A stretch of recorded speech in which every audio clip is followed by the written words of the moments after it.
Assalamualaikum warahmatullahi wabarakatuh. Perkenalkan, nama saya Yusril Fatman. Saya dari jurusan Administrasi Pendidikan.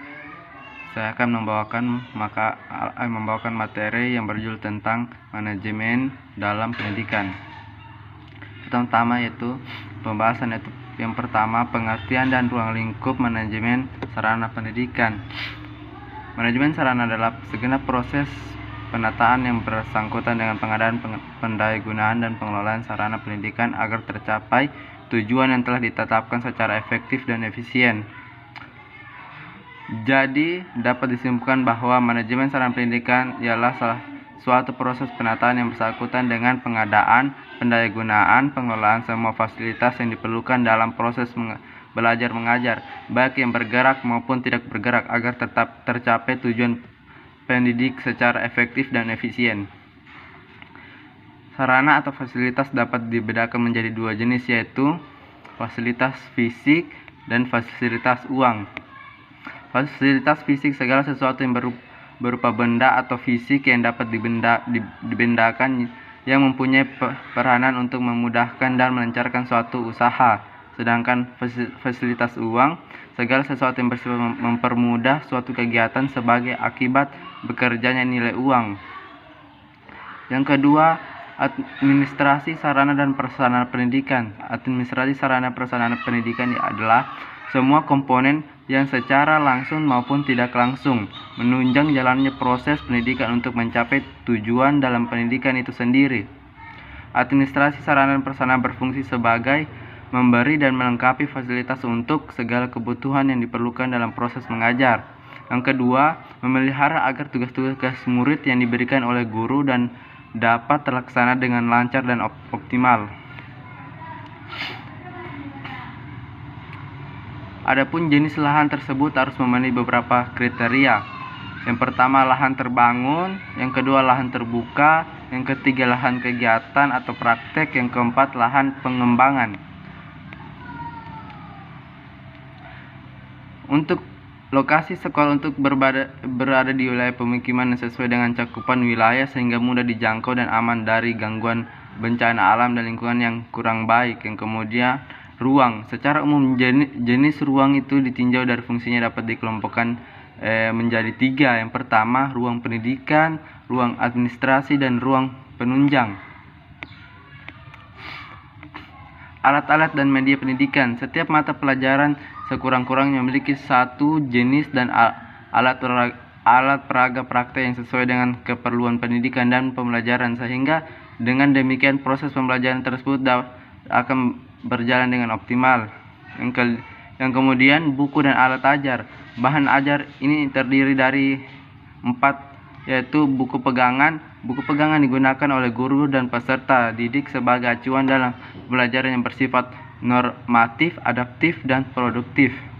Yang kedua, buku lengkap. Buku ini digunakan oleh guru untuk memperluas dan memperdalam penguasaan materi. Yang ketiga, buku sumber.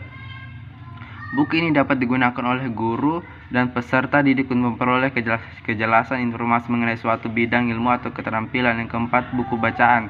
Buku ini dapat digunakan oleh guru dan peserta didik sebagai bahan bacaan. Kemudian, prinsip dasar pengelolaan sarana dan prasarana. Dalam mengelola sarana dan prasarana sekolah, terdapat sejumlah prinsip yang perlu diperhatikan agar tujuan bisa tercapai dengan maksimal. Prinsip-prinsip tersebut menurut Bafal adalah: yang pertama, prinsip pencapaian tujuan. Yang kedua, prinsip efisiensi. Yang ketiga, prinsip administratif. Yang keempat, prinsip kejelasan tanggung jawab. Dan kelima, prinsip kekoherenan. Yang kemudian, pengelolaan fasilitas pendidikan. Pengelolaan fasilitas pendidikan meliputi perencanaan, pengadaan, inventarisasi, pemeliharaan, dan penghapusan. Dapat diuraikan dibagi menjadi dua, yaitu perencanaan, pengadaan. Kemudian, menurut Serjani 1988 mengemukakan dalam mensirikan gedung sekolah, perlu diperhatikan tentang letak sekolah dan lingkungannya. Letak dan lingkungan sekolah adalah salah satu komponen dapat menunjang atau menghambat usaha meningkatkan ketahanan sekolah. Syaratnya harus diperhatikan menurut J. Mamusung, antara lain yaitu mudah dicapai dengan berjalan kaki ataupun berkendaraan.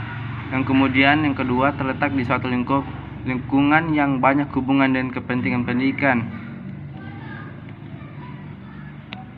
Kemudian terdapat air yang bersih dan berkualitas. Yang keempat, memperoleh sinar matahari yang cukup selama waktu sekolah berlangsung. Yang kemudian yang kelima, cukup luas bentuk maupun fotografinya akan memenuhi kebutuhan. Yang kemudian prinsip pengadaan atau gedung bangunan, yaitu beberapa syarat yang harus dipenuhi, yaitu bangunan yang ideal. J. Mamusung 1981, yang itu yang pertama memenuhi kebutuhan dan syarat pedagogis, yang kedua ukuran dan bentuk ruangan disesuaikan dengan kebutuhan, yang ketiga tinggi rendahnya tembok, letak jendela dan kusen disesuaikan dengan kondisi anak-anak, yang keempat aman, artinya material dan konstruksi bangunannya benar-benar dapat dipertanggungjawabkan, baik kekuatan atau kekuatan bangunan sendiri. Yang kelima, penggunaan warna yang cocok. Yang kemudian inventarisasi. Semua sarana prasarana sekolah hendaknya diinventarisasi dengan format umum yang telah ditetapkan, yaitu jumlah barang, jenis barang, kualitas barang, tahun pembuatan, merek barang, ukuran barang, dan harga barang. Pencetakan inventaris di buku inventaris, di mana terdapat dua jenis buku, yaitu buku induk barang inventaris, yang kemudian buku golongan barang inventaris. Penghapusan barang-barang yang sudah ada di sekolah tidak akan selamanya bisa digunakan dan dimanfaatkan kepentingan pendidikan. Hal ini dikarenakan mungkin akan rusak atau sudah tidak sesuai dengan kebutuhan dan keadaan. Syarat penghapusan barang dari daftar inventaris yaitu dibagi menjadi 6. Yang pertama, dalam keadaan rusak berat yang sudah dipastikan tidak dapat diperbaiki lagi atau dipergunakan lagi. Yang kemudian kedua, secara teknis dan ekonomis kegunaan tidak seimbang dengan biaya peliharaan. Yang ketiga, penyusutan di luar kekuasaan pengurus barang atau biasanya bahan kimia. Kemudian tidak sesuai lagi dengan kebutuhan masa kini seperti mesin tulis, biasanya diganti dengan IBM atau personal komputer. Yang kemudian barang-barang apabila disimpan lebih lama akan rusak dan tidak dapat dipakai lagi. Yang kemudian keenam, dicuri atau dibakar, disewakan, musnah akibat bencana alam atau disebut. Itulah materi tentang manajemen dalam pendidikan. Assalamualaikum warahmatullahi wabarakatuh. Yang kemudian saya akan membawakan materi yang berjudul tentang manajemen komponen sekolah. Yang pertama, tujuan pendidikan.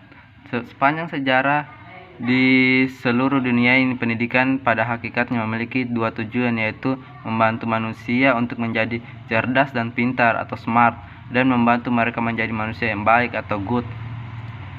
Menurut Engels, tujuan pendidikan ada 6 macam, yaitu yang pertama, tujuan umum. Tujuan yang disebut juga tujuan total atau tujuan yang sempurna atau tujuan akhir. Dan kemudian tujuan khusus. Untuk menuju tujuan umum perlu adanya pengkhususan tujuan yang disesuaikan dengan situasi tertentu yang hendak dicapai berdasarkan usia, jenis kelamin, sifat lingkungan, bakat, inteligensi, dan lain-lain. Kemudian yang ketiga, tujuan lengkap. Keempat, tujuan indensial. Yang kemudian tujuan yang kelima, tujuan sementara. Keenam, tujuan intermediate. Yang kemudian yang B, yang kedua, lingkungan pendidikan. Lingkungan pendidikan dapat diartikan sebagai berbagai faktor lingkungan yang berpengaruh terhadap praktek pendidikan.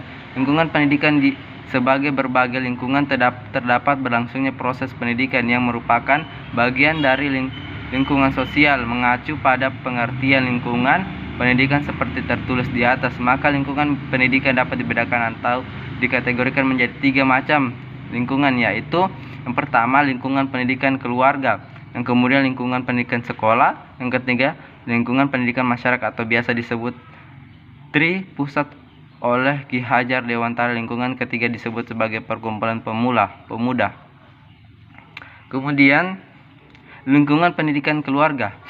Keluarga adalah pusat pendidikan yang pertama dan yang utama yang dialami oleh anak sejak adanya kemanusiaan sampai sekarang ini. Kehidupan keluarga selalu mempengaruhi perkembangan budi pekerti setiap manusia.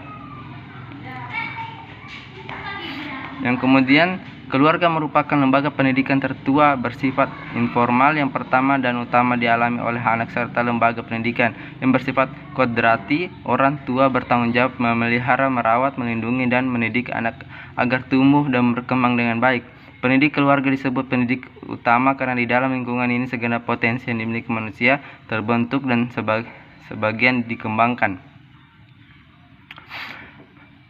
Melalui pendidikan keluarga, anak disiapkan menjadi sosok manusia yang nantinya akan bisa hidup di masyarakat secara baik. Yang pertama itu motivasi cinta kasih yang menjiwai hubungan orang tua dengan anaknya. Yang kemudian motivasi kewajiban moral orang tua terhadap anak. Yang kemudian yang ketiga, tanggung jawab sosial sebagai bagian dari keluarga.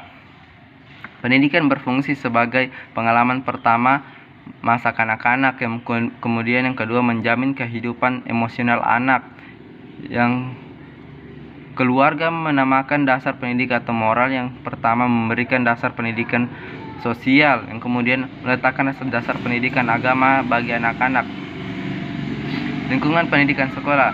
Tidak semua tugas mendidik dapat dilaksanakan oleh orang dalam keluarga, terutama dalam hal pengetahuan dan berbagai macam keterampilan.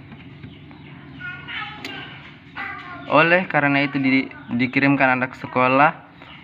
Sering dengan perkembangan peradaban manusia, sekolah telah mencapai posisi yang sangat sentral dan berlantara pendidikan keluarga. Hal ini dikarenakan pendidikan telah berimbas pola pikir ekonomi, yaitu efektivitas dan efisiensi, dan ini telah menjadi semacam ideologi dalam proses pendidikan sekolah.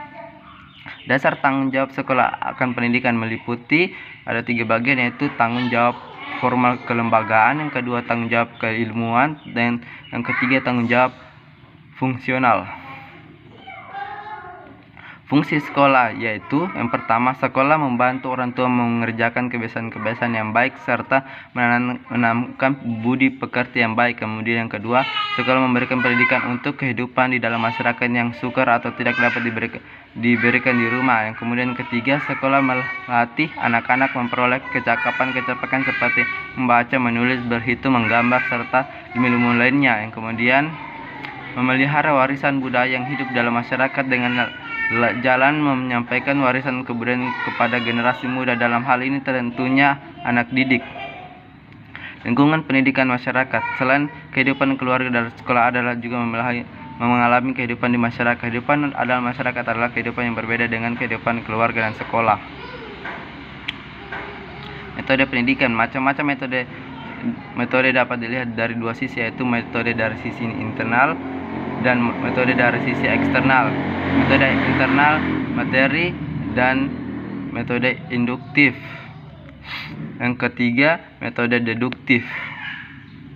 Metode eksternal materi. Pelaksanaan proses pendidikan tentunya tidak cukup hanya pada pemahaman materi saja, namun yang terpenting dan yang menjadi esensi dan pelaksanaan pendidik tersebut adalah pendemonstrasian dan transformasi pada kehidupan real. Kemudian metode teladan. Keteladanan merupakan bahan utama dalam pendidikan karena pendidik bukan sebatas penyampaian materi saja. Yang kemudian metode cerita. Metode cerita atau kisah dianggap efektif, mempunyai daya tarik yang kuat. Kemudian yang keempat, metode pembiasaan. Menjadi pembiasaan sebagai sebuah metode pendidik memang sangat tepat. Metode yang umum. Kemudian yang keenam, metode yang secara khusus dipelajari oleh pendidik. Isi pendidikan. Isi pendidikan adalah segala sesuatu yang diberikan kepada peserta didik untuk keperluan pertumbuhan. Isi pendidik berupa nilai, pengetahuan, keterampilan. Kemudian pertimbangan saat melakukan pendidikan. Yang pertama, isi materi sesuai dengan menunjukkan ketercapaian tujuan. Yang kedua, organ materi, nilai praktis sesuai tuntutan kurikulum, memberikan sumber materi ke siswa. Alat pendidikan. Alat pendidikan merupakan faktor pendidikan yang sengaja dibuat dalam dan digunakan demi mencapainya tujuan pendidikan tertentu. Pendidik. Guru adalah orang yang memberikan ilmu pengetahuan kepada anak didik. Guru dalam pandangan masyarakat Islam adalah orang yang melaksanakan pendidikan di tempat-tempat tertentu, tidak mesti lembaga pendidikan formal, tapi bisa jadi di masjid, di surau atau musola, di rumah atau sebagainya. Peserta didik. Secara intelektual, peserta didik adalah anak didik yang mendapat pengajaran ilmu, yaitulah materi, manajemen, komponen-komponen sekolah. Dengan itu saya akhiri dengan ucapan wabillahi taufiq walhidayah. Wassalamualaikum warahmatullahi wabarakatuh.